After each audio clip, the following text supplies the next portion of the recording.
Hello, my loves. Welcome. I'm so excited to see you here. We're going to be diving into a topic that was requested.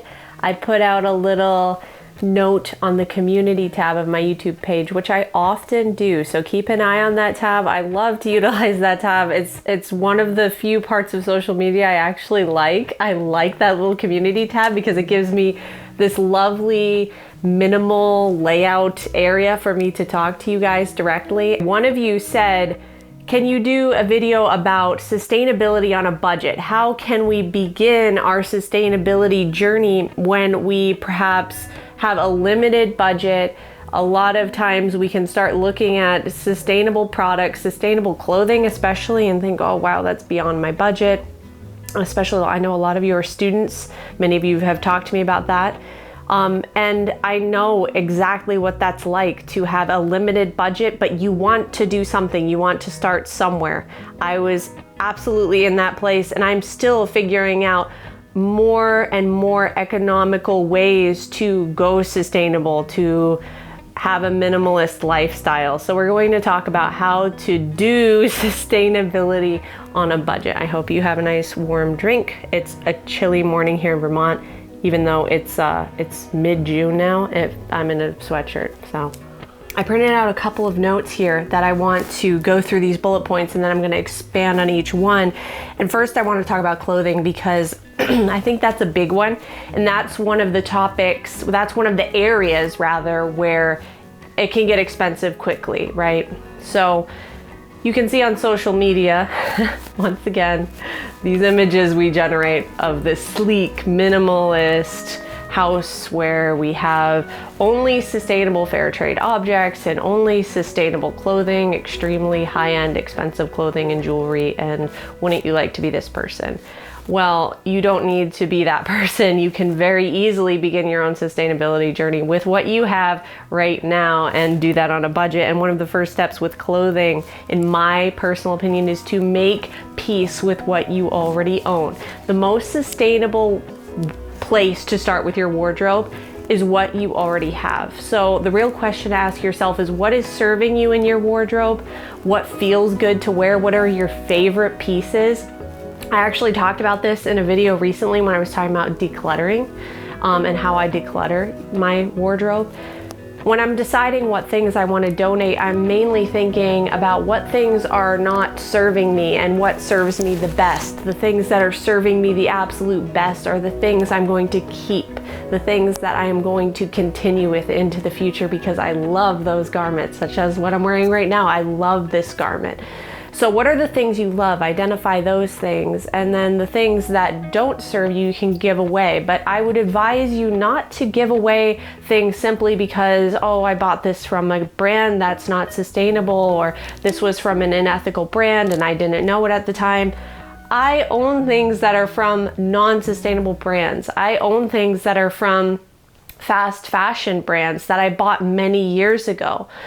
But I didn't give them away simply because they came from a fast fashion brand, because now that I already own those pieces, I bought those pieces before I knew a lot of the things I know now. And you know what? That's okay. Make peace with that. Make peace with, I am learning each and every day. I'm not perfect. I don't need to be perfect. I just need to simply show up each day, ground here and now, and do the best I can. You can live and learn. You don't have to continue buying fast fashion pieces, but you most certainly don't have to purge your wardrobe of anything that has a fast fashion label simply so you can go spend an enormous amount of money on sustainable fashion. You can add new pieces as you go, but you don't have to get rid of everything. Like I said, I have many things that aren't considered sustainable.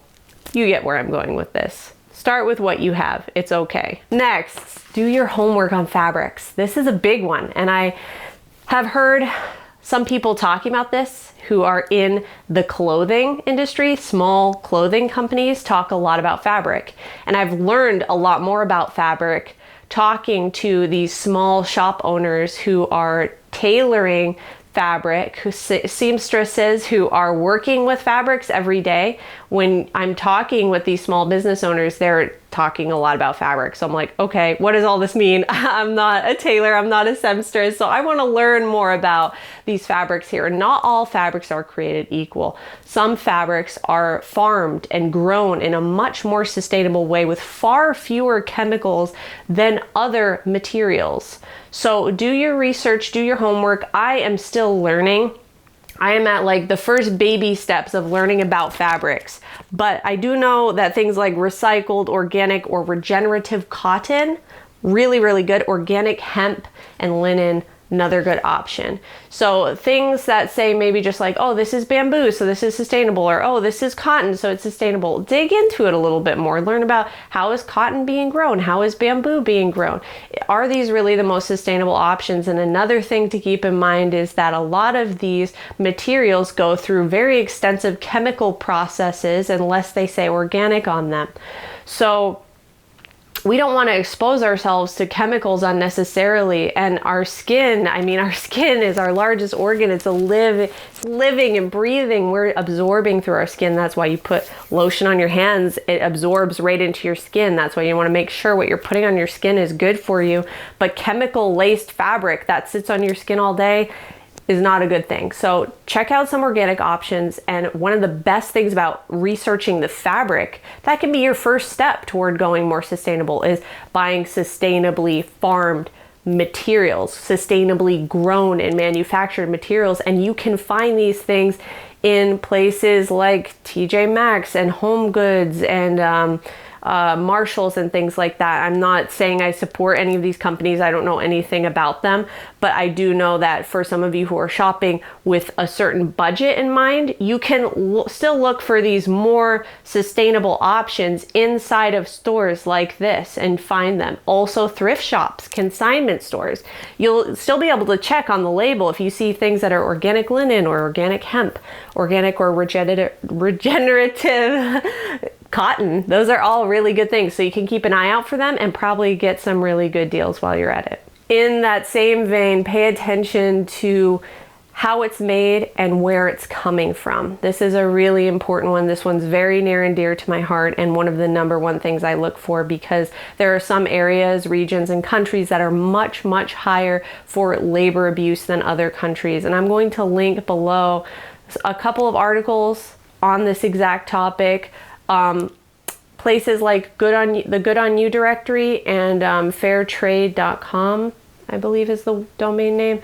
They have a lot of great information about countries at risk of labor abuse, meaning that the beautiful souls who are sewing your clothes, growing the materials to make your clothing, are maybe not even getting paid and maybe slave labor. And it's just an absolute atrocity. The fact that there are more slaves today than there ever have been on the planet boggles my mind, and it is so upsetting, but it inspires me to be better about what I'm doing. It inspires me to be more conscious and more aware and more awake, and just check out like, okay, where is this being made? Who made it? Are they being paid?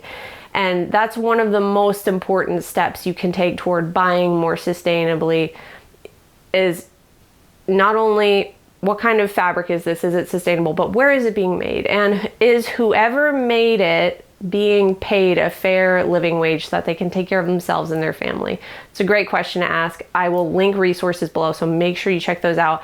I will scour the internet finding some resources for you guys, and also I'll provide the ones that I use, but I'm always on the lookout for more because there really isn't like a huge amount out there. You kind of, I know I had to do a little digging, so I'll share what I know below. Thrift shops and shopping non-profit thrift shops in your area. So non-profit thrift shops being, you can definitely check out bigger brand thrift shops. I don't want to name brands here, but you guys know there's some big like chain thrift shops that you can go to for sure. And secondhand stores and stuff like that. Check those out. You can find some awesome stuff there. But one of the things I really like to do is look for local thrift shops that are more nonprofit oriented in my area. One of mine and my husband's favorites is the local thrift shop that's actually owned by our local rescue squad. So all the employees that work there are volunteers helping to run the thrift shop, and all the money and profit generated from the thrift shop goes into helping to maintain the rescue squad so that they can in turn help people who need it. Another thing you can do is to shop thrift shops online. Thrift stores online like Poshmark, and there's some other places like Poshmark.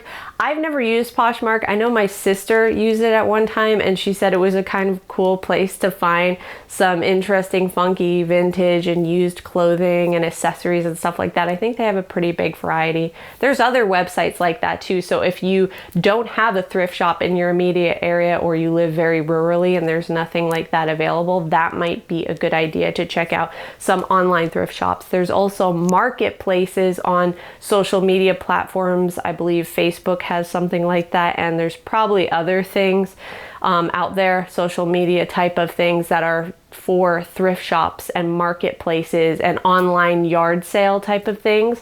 Dig into that a little bit and find some things that might be available to you in your area that you can connect online and find some cool things at a drastically discounted price from buying that thing new. Plus, it's better to buy things that already exist than to buy things that are constantly being manufactured, and the waste adds up pretty quickly.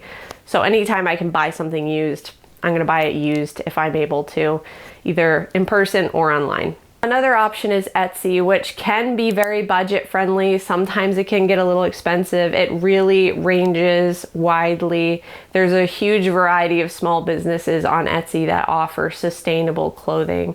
It's a wonderful way to be able to interact with the shop owners. Personally, I always interact with the shop owners. Pretty much every single time I buy on Etsy, I send a little message asking, hey, I'm curious, how are you guys making your clothes? Where's it being sourced? That's a great question to ask.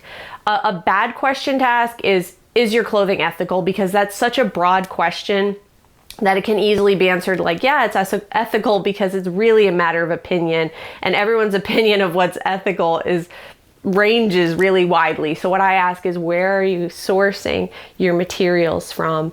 And do the employees get paid a living wage to sew the clothing? So those are two really good questions to ask. I might make a whole nother video about questions to ask before buying. If that's something you would like to see, I can definitely delve into this process a little more, because it's important. It's a really important step of the buying journey, becoming a conscious buyer. This is an important step. And lastly, here's a tip for you guys. If you have some sustainable brand that you're following that you're like, oh, I really like their clothes, but it's a little above what I want to spend for my budget right now, it goes a little beyond that, save that website, sign up for their email newsletter, and when they have a sale, shop their sale, because a lot of these sustainable brands will have like end of season sales and things like that, and that's a great opportunity for you to be able to buy something that you love and you've wanted for a while and you've decided to mindfully invite into your life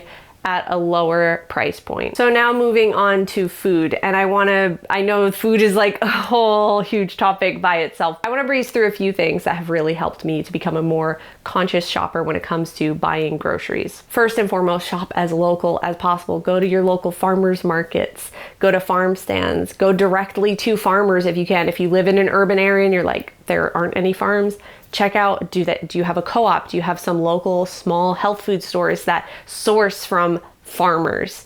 Check out what is local to you, what's in season, what's local, what are the farmers growing? Are you able to grow some stuff yourself inside your own home or out on a balcony or a rooftop garden or a garden in your backyard? Get as local as possible. And I so encourage you to try gardening a little bit yourself, because it has such healing energy. There's something so healing and wonderful about gardening and growing things.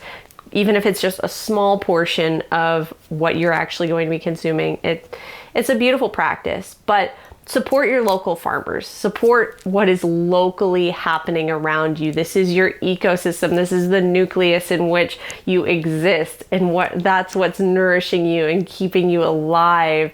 And so support that. support those beautiful forces of nature that are helping to sustain the land and what's around you. We need farmers for food. And I love to be able to just go down the street to my closest local farmer and buy straight from her. It's an absolute blessing. We literally do all of our shopping either at the farmer's market or at our local co-op.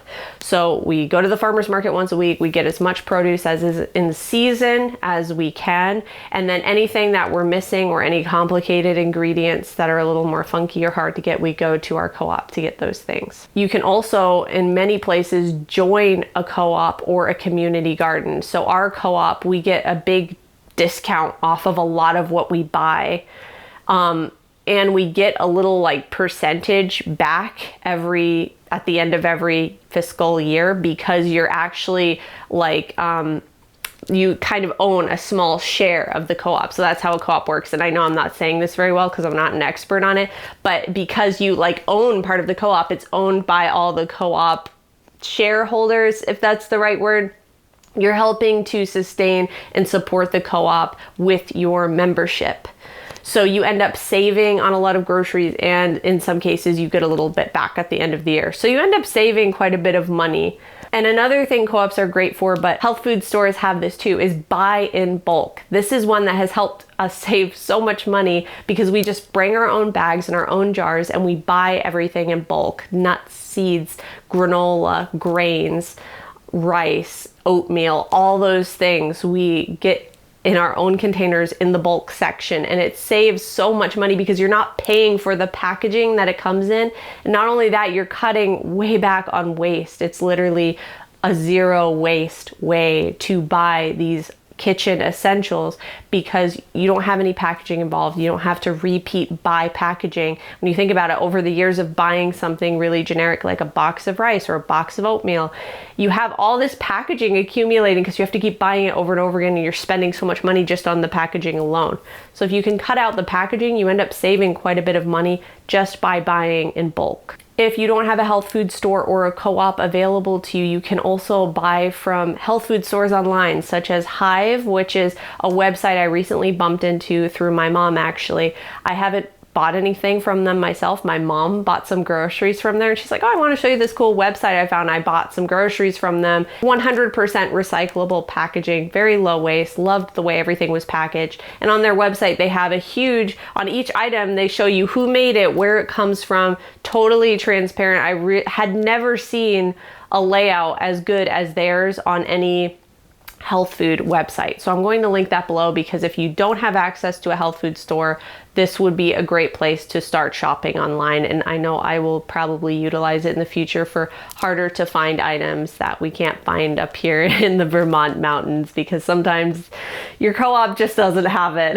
When it's something very complicated, sometimes you just can't find it. You need to turn to an online source. Lastly, make your own food at home. I can't stress this one enough, and I've been doing this more than ever lately. Make your own food. Granola, breads, muffins, snacks, crackers, all these things. Those are a few that are applicable for me, but think of what's applicable for you. What are some foods that are maybe high packaged items in your grocery store that have lots of plastic involved, lots of packaging involved? Can you make that yourself at home? A lot of times the answer is yes. And one of the things about, I know we're talking about sustainability here, but to me, you have to think about what's sustainable for you as a living, breathing human being, and that's to eat as healthy and down to earth as possible, as whole as you possibly can. And I'm not just talking about plant-based here. I'm plant-based, but I respect the fact that everyone's diet varies, and that's very specific to each individual. But eat as whole as you possibly can. I think that's a wonderful practice to get into, is getting your hands in the dough, getting your hands in the salad, in the different types of food that you're going to be eating, and make it yourself from scratch. Make it in batches, do some some meal prepping. Get in the kitchen and get a little bit familiarized with what it feels like to make your own food. And it feels so good. There's such a cool sense of accomplishment that comes with like, wow, I'm sitting down to this meal and these snacks or this, you know, lunch, and I made absolutely every component of it. Nothing is store-bought, just the ingredients to make this food. And on top of that, it's so much cheaper to just buy those ingredients that will make, you know, let's say 5 loaves of bread instead of paying that same price for 1 loaf of bread wrapped in plastic packaging. So you see what I'm saying here? It is very, very budget friendly. And I've learned that you can have so much fun making it yourself from scratch. Another category I wanted to touch on was personal care items, things that you use in the bathroom, things you use on your skin, things you use in your everyday just to take care of yourself, personal items like that. So for me, one of the best ways has been to find a low waste, organic, ethical shop that has a point system. The shop I typically use is Package Free, and I think it's called Package Free Shop. I will link them below. They have a point system, and as you buy, you accumulate points that you can then put towards your next purchase. So you end up saving quite a bit of money on a lot of items that are like hand creams or even things you might use for cleaning or in the kitchen or to wash up, stuff like that. You can end up saving quite a bit of money just by using a point system. And I've noticed that a lot of these websites that focus on low waste living usually have something like that, or at least send out discount codes from time to time, so you can take advantage of that and kind of shop around what would save you the most on essentials that you use every day. One of my personal favorites too is to shop reusables, because you only have to buy them one time and you'll never have to buy it again. So things like cloth napkins, handkerchiefs, a lot of these things that I needed before that were expensive, such as like bottles of shampoo, bottles of conditioner, disposable razors and stuff like that. I replaced all those things for a reusable object. So for like a razor that has nothing disposable about it, the blades can be taken out. It's like an old-fashioned one. You can recycle them, you can put new blades in, and you never have to buy a razor over and over again. There are many items like that. You name it, you can get so many things reusable. You really don't have to continue buying things over and over again. One of the things it's shown me, circling back to my earlier thought, is that you can make a lot of this yourself, and I'm starting to get into this. You can make your own hand creams, your own toothpaste, your own essential oil spray, your own cleaning sprays, your own soap even.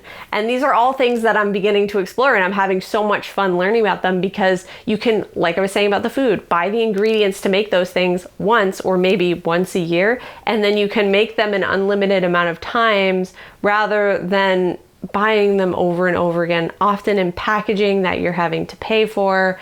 If you're not quite ready to make things for yourself, you can buy in bulk or buy in much larger containers.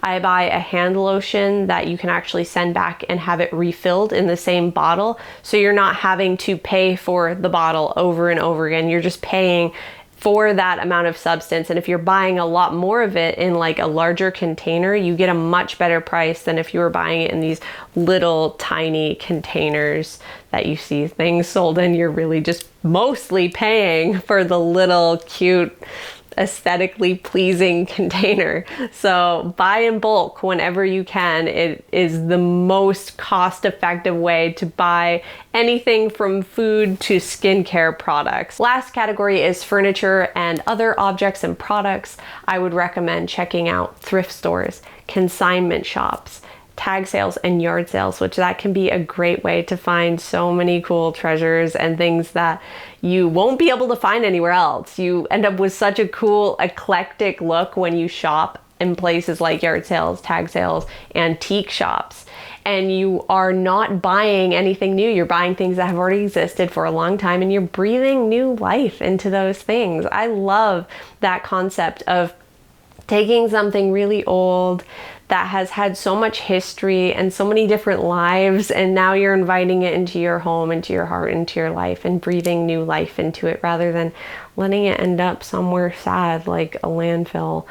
which isn't good for anyone. And the last thought I want to leave with you guys is, as you start going sustainable and minimal, like letting go of things that are no longer serving you, not consuming as much, not buying as many things, you start to realize that you're spending so much less in general on everything in your life, that if, say, you want to buy a more expensive piece of sustainable clothing or a more expensive sustainable thing you want to bring into your life from a sustainable brand, you'll realize I can actually do that because it's going to cost me less than buying 10 shirts from a fast fashion brand that will get holes in them in a year, and then I'll have to replace them ad infinitum. And that ends up being hundreds and hundreds of dollars, as opposed to buying this one, say, $70, $80 shirt that will last me 10 years or possibly 20 years. A lot of these clothing brands that are sewn by hand, made ethically, fair trade, they're very good quality. So you'll have it for a very extended period of time, which roots back to this concept that used to be in the clothing industry many years ago. When you go back to like World War II era, it wasn't buy clothes every time you go out shopping. It was buy clothes maybe once a year at most, maybe once every few years, and you have those pieces for a very long time and you hand them down and they're still good. They look great. They're still good quality because we put more love and time and attention and quality into how they were being made and how the material was being grown and how we were treating the whole process mindfully. So I like the fact that by living minimally, we can afford eventually over time to support these brands by inviting a piece or two into our lives, because you're really not buying a whole wardrobe like is often that concept's promoted a lot. Go out to the mall and buy all these clothes. We're just buying one piece or maybe two pieces. And so we end up actually spending less money than we would shopping fast fashion. So I hope that makes sense how I said that. I know I got a little bit bunny trail. I get excited about this topic. So I think that's all I had on my notes here for you guys. I hope this was helpful. I know I covered a lot, and these individual topics could be delved into a lot more. So let me know below if you'd like to see a video discussing fabrics, sustainable fabrics more, or any one of these topics that we delved into here, because I think, you know, it's a journey. Be patient with yourself, be loving with yourself. You don't become a sustainable guru, a sustainability guru overnight. And it's not even about that. It's truly not even about that. It's about doing the best you can, sending out the best vibes you can, supporting things that are furthering good causes, and helping the planet and helping beautiful people who are trying to make things so that they can live their lives too. And it's just like, we just need to become aware. We just need to become more aware. So I hope this video helped you. Remember to be loving with yourself in your journey. Don't judge yourself. Realize every step is an important step along the way. This is your path. This is your unique unfolding path, and you should be so proud of the fact that you're becoming more and more aware in your unfolding, in your blooming each and every day. So I hope this helped you. Comment below. Tell me what I might have missed that you thought of. I absolutely love hearing your ideas and thoughts. Tell me how your journey is going. I would love to hear about it. If you enjoyed this video, it always means the absolute world when you click subscribe or support by checking out my books down in the description below. I'm an author and I have a bunch of books out. You can check them out below or visit my Patreon page. Otherwise, thank you so much for being here, my friend. I love you so much, and I send you all the love and light. I wish you so much joy in your journey. Namaste.